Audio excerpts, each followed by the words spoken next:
Hello viewers, well the new Formula 1 season is almost upon us. As I record this now, we've just seen the end of testing. Alpine clearly with heavy sandbags. It'll be interesting to see their performance. But over the past week, Alpine have made an announcement announcing their lineup for their F1 Esports in 2023 and their team ambassadors as well.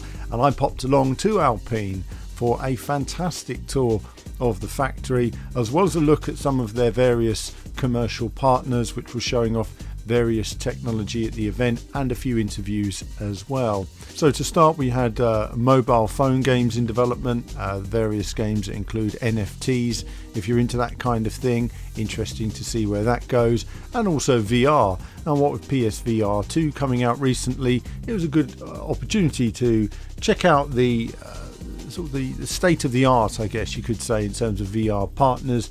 And the Varjo headset was on display, and I thought to myself, why don't I have a go and try that out? Now, I don't have all the footage here, unfortunately, but I tested the headset on Assetto Corsa and an Alpine display, just to give you an idea of the sort of walking around the garage and full room scale as well.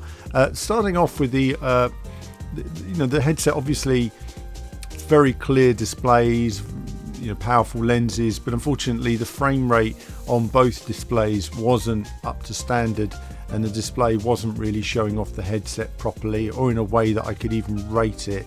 So any amount of time spent in it wasn't necessarily good for you. But for me, all I could do for that moment was to look at there's no screen door effect, but what is the actual resolution of detailed items up close, and you can really see that on white elements. Obviously you could see your hands as well. It tracked your hands and your hand movements, and they reflected in the environment, and you can move your head around and see the extreme detail as well. VR is always impressive, and I know a lot of people have enjoyed seeing that on Gran Turismo recently, and it's impressive here as well. A headset I would like to take a look at again later as I get myself back into the world of VR and PSVR 2. So important technology, because VR is the future of esports racing. Of that there can be no doubt, especially after playing Gran Turismo recently. We have to see the players in the cockpit rather than constantly using the T-cam. I'm always moaning about that, but I digress. The next thing really is that esports has seen extreme levels of investment, and where the esport aspect was external, it's now being taken internal at Alpine, and they'll be competing in the F1 Esports and the Le Mans as well. And I thought to myself, let's learn a bit about the team, what's going on, how are they going to improve themselves. And to take it so seriously, they've taken on board an F1 data analyst, and he's going to explain to me some of the data they're looking at, how to literally optimize the driver on the game to extreme levels of understanding the physics of the game, how to maximize their performance. I caught up with him. Let's see what he had to say. Hello viewers, I'm joined by Zouhair Alami, the data architect at Alpine Formula 1, so Alpine, shall I say, Formula 1 team, keeping on brand. Data, let's talk about data. There is enormous amounts of data in Formula 1. We've seen it expand over the past few years. Where have you seen the growth and development in data in Formula 1? I think that it's capturing every feed that we have available, like videos, audio recordings, every data that we have, trying to leverage it and produce analytics from it, and being very critical in analyzing everything. And that requires the right tool set and the right platforms to analyze all this amount of data. Give me an idea then, just give me an idea on a data stream you have now that you didn't have 15 years ago, that you say, wow, that would have been helpful. All the video streams we have, the onboards and everything, we have services for that.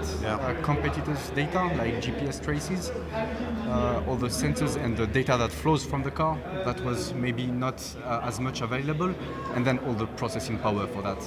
Technologies has evolved a lot, also including what has brought the cloud. And as I told you, we have like ops rooms, so we are able to transfer that data very fast to the factories and have even more engineers analyze data. So with technology, and we have more data streams, but also more processing power and technology. Yeah, absolutely. Well, now we're looking at video games, and you have this enormous amount of data coming from the Formula One cars. When it moves on to esports and how you apply that to esports, video games have a fraction, even in the gaming sims as we call them, have a fraction of the amount of the data that you see from the real Formula One car. How does that knowledge trickle down from yourself with all that F1 knowledge to let's look at the game and let's look at the data? What are you looking at? In fact, the video games have quite the same amount of data, sensors, video streams, audio recordings. You have everything on Discord and it's filmed on Twitch and everything. And you have the same sensors and the same relevant sensors. You don't have sensors where you don't have physics or models or laws, like in the engine. Maybe it's very simplified, but you don't need the sensors because you don't always set up the engine and everything.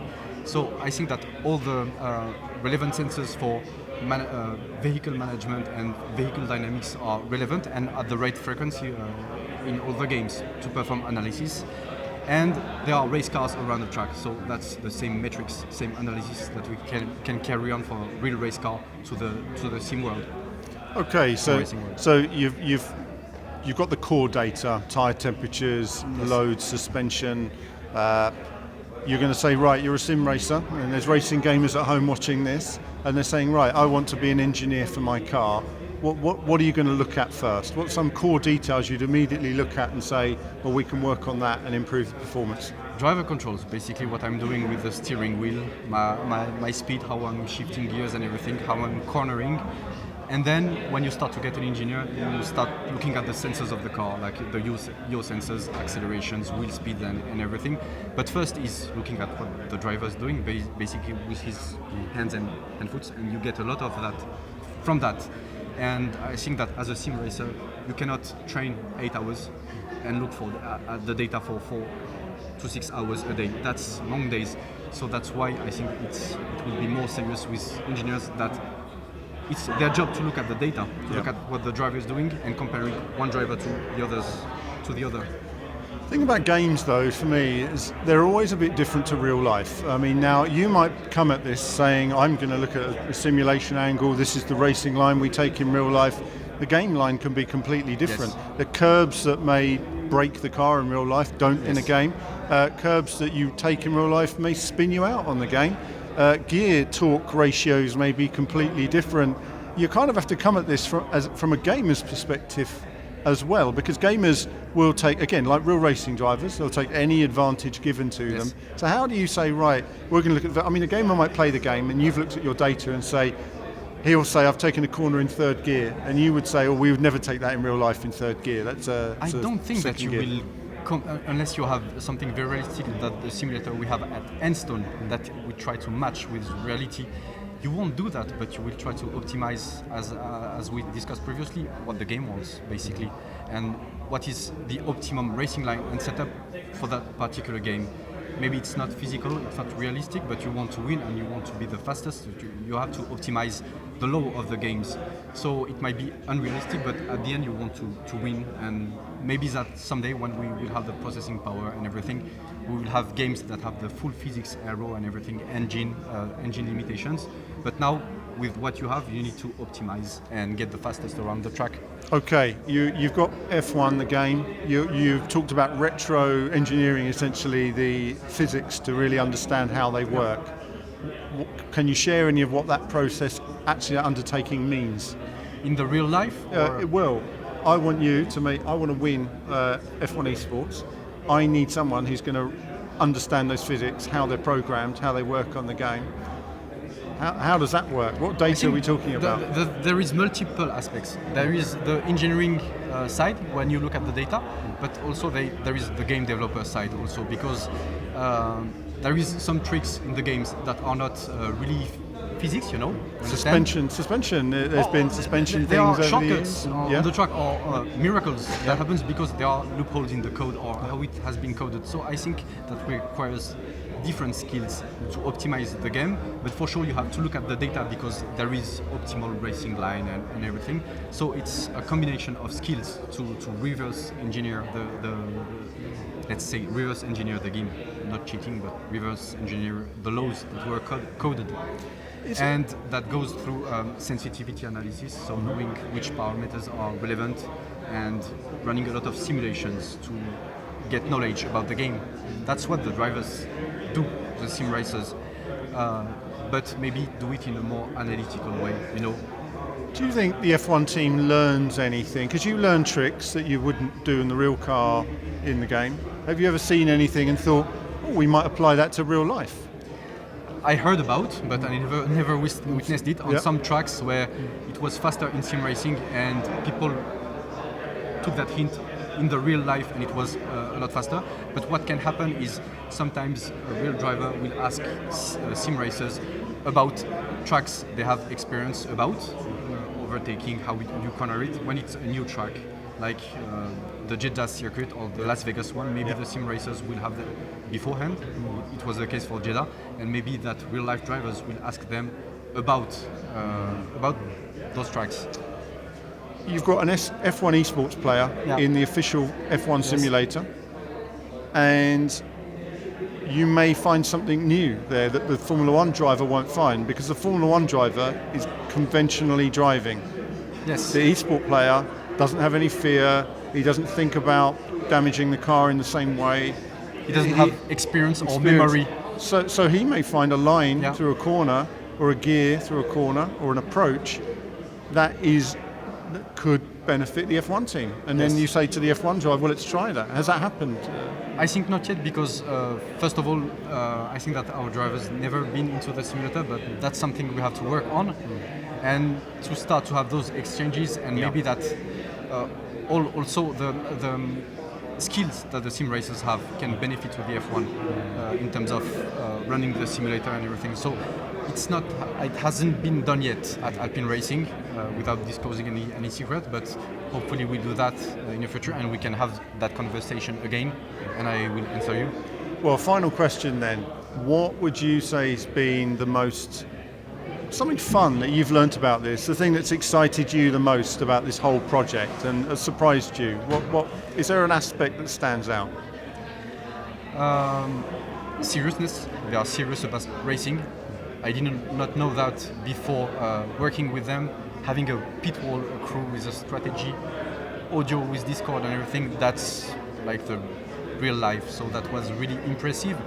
And I found, if I look at myself, the age of those drivers, I was not that mature. They are incredibly mature, serious, hardworking, analytical, and they are 16, 17, 18. That's impressive. And I'm impressed by the race drivers, and now the scale that it takes to win in sim racing, and the means you will have to invest to be competitive or at the front of the field. So that's very impressive, and the way of communicating with influencers and everything, it's a very different audience. So basically a new market. Or a new audience, so it's a very different way of communicating and handling the medias. Well, I think it's very interesting. I think it's interesting to see where the games technology is going as it improves, and as it gradually gets closer to the data from the Formula One, and you can put that together and perhaps help both sides. But that's very interesting today. I'm going to take a look at a bit more at some of the simulators as well. I'm interested in seeing your work as it expands in the future. And hopefully. Yeah, thank you very much for your time. Thank you. So interesting to get the feedback there. I was quite surprised that the F1 Esports players aren't on the simulator. That does seem to me a surprising waste of talent when you have these extraordinarily talented gamers. They have a different understanding and different perception. They can be in the simulator running long hours when the drivers aren't around to keep the simulation program rolling.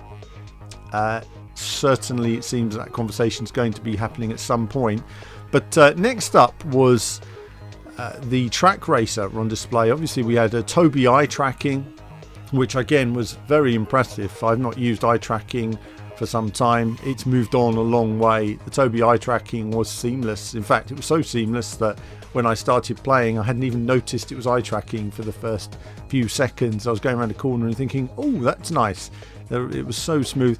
The trouble with the demo again was the TV, the monitor was quite high. The eye tracking was in eye line. It wasn't a practical environment to play the game. It's the sort of thing I'd probably want to see on my own rig, how it works in the practicality of a home environment. Either way, nice tech, and it certainly adds to the single screen experience. Again, it's another way that esports could be played from cockpit cam. You no longer have to use the T-cam because you can see around your car to some extent, even if you're not able to use VR, and you have triple screens as well. But I caught up with Track Racer. Let's learn a bit more about what they've been up to. Okay, viewers, now I'm talking to Johan Ackerman, the commercial manager at Track Racer. Johan, thank you for sparing the time today. Alpine, we're in the Alpine Formula One factory. You've got a relationship that's been growing with Alpine over the past few years. You were at the Sim Racing Expo last year as well. Tell me a bit about how that relationship came about.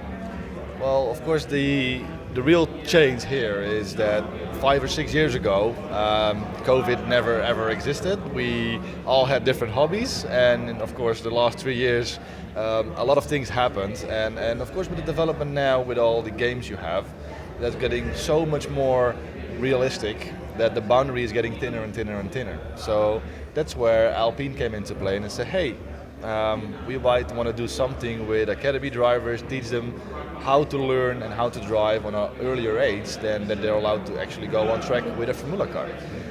Long story short, we started speaking 3 years ago, and it happened to be a very happy marriage until today. We co-developed a simulator purely focused on sim racers, Formula One drivers, GT drivers, but also the casual gamers, and we're very happy with that. It's an eye-opening experience for both of us. 2 years ago, we never expected to be even partnering up with a well-known manufacturer in all fairness, and now with the technology we already have as Track Racer in mind, with all the details that you can ever think about, and when it comes to manufacturing a simulator. The first time when we entered the factory here and were taught about the other materials available and the things you can do to make a frame structurally more stronger with just ergonomics in the back of the mind, we could develop the simulator 2 years quicker than we did now. So we're very happy with. I mean, structure is really important because we've moved on from standard belt-driven wheels to different torque systems to direct drive now, and obviously you don't want any wobble in your rig when you're using direct drive. You need that real sort of hard feedback. Today you've got a few rigs. Tell me about the products that we're looking at here today. So the Alpine Racing TRX is one of a kind. It offers, of course, multiple seating positions, but it also is equipped with all hardcore stuff you can imagine. So full carbon fiber steering wheels, direct drive motors that are up to 20 Newton meters, load cell pedals that are up to 200 kilos, and curved screens with even eye tracking. So I'm sure you'll have a very good time on the equipment we brought with you today.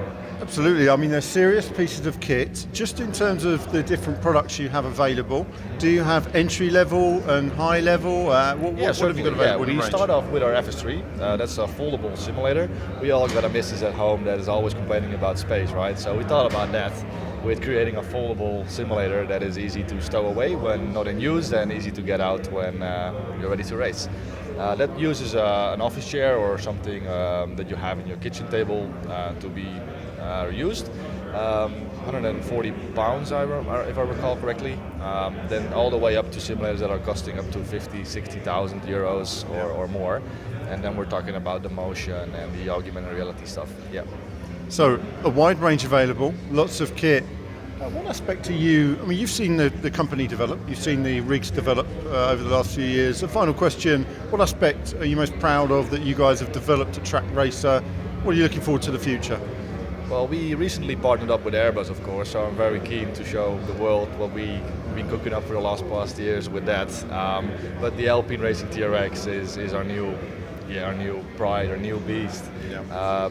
You can literally do anything what you want. It's strong, it's ergonomically good for your body, and you can change the position within 5 minutes and out of the tool. So we are very proud of that. Excellent. Well, listen, Johan, I'm looking forward to testing out the rig, and thank you very much for your time. Thank you very much. So, Track Racer, again, quality rigs, solid as a rock. The new rigs obviously have both options for GT and Formula One position, and they are absolutely solid. Despite adjustability, they've retained a solidity to them, which is perfect. I mean, there was no wobble or anything like that. It really is a quality piece of kit. So if you're in to high level, high spec sim racing gear, Track Racer really have moved a long way forward over the years, and it's properly professional level now, especially with the direct drive equipment we enjoy these days. So finally then, it was a time to look at the esports team themselves, obviously showing off the new members of the team, their ambassadors, and of course the new kit and style. I will point out actually that the new livery for the cars, very nice indeed. I do like the livery design. It's interesting to see how that's all coming together and giving it its own unique flair. So I caught up with the team principal of the Alpine F1 Esports team. Let's see what he had to say. Okay, viewers, now I'm joined by Richard Arnoud, the team principal at Alpine F1 Esports team, and the, what was I going to call you? The president. We'll go with the president of Race Clutch, team founder, I like to say as well. We've met before over the years in a different life, of course, things like rally events and sim racing over the years, and now I find you at Alpine F1 Esports team. It's a great opportunity. So tell me, I guess, how has it changed over the last few years? Alpine's integrated its esports team internally. How's that all working out? Well, it works out even from the Renault days, actually, because the group Renault has been implicated in esports before on a wider range, I would say, than just sim racing. But with the sports car and the arrival at Alpine, there was a wish to recenter that into really sim racing. And because of the sports car and a more premium brand, I would say, to put that more into something related to motorsports. And sim racing was the perfect place to do so. And it took some steps, I would say, to get the people to know and understand more about esports and sim racing. We have been doing a good job, I guess, with Guillaume to put us in a position where the brand now does understand also what is at stakes, and just give another way of integrating motorsports through sim racing. Because the thing is, I was talking to many people, Alpine is a brand, and Renault before, that you really can't avoid in motorsports. You want to start in Clio Cup, Alpine Europa Cup, the Formula Regional, in F2 through the Academy, in F1. Like, this is one of the only team and car manufacturer which is implicated in so many feeder series as well.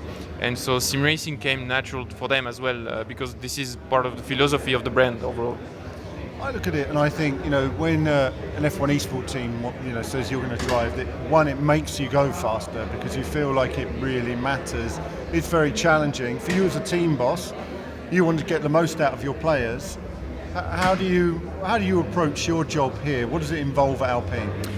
It implies two roles, I would say. More on the sporting side, as you mentioned, like the selection of the drivers, making sure that they have the right environment around them, the tools and everything that they would need to perform at their best.